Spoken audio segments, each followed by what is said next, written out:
Hello mga kaliki, kumusta na? So, andito tayo ngayon sa Jetrex para may gagawin tayo na kung saan ang gagawin natin is RTD sensor calibration.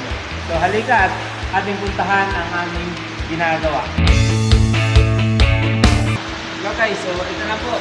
So, para makalibrate natin yung RTD sensors natin, so maglalagay tayo ng mga calibration points which is 2 to 5.4. So magpa-plus lang tayo ng 20 hanggang sa pinakadulo.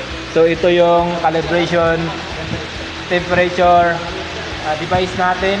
Ito yung RTD ay PT100. Ito yung multimeter natin. And then dito natin kukunin yung temperature natin. Ito yun guys. So makukuha natin yung RTD ohms natin sa Google. And then yung PT100 natin guys, PT100 sensors, yung multimeter natin, i-connect lang natin dito. Then makukuha natin yung resistance natin. Saka guys, at samahan nyo kami.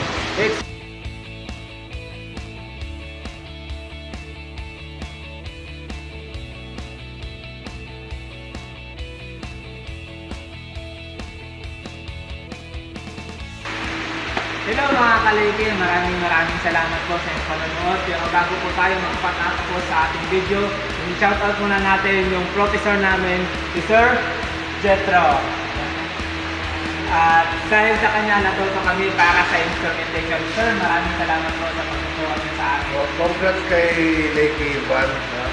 I hope your page will network Thank you, in the sir. future.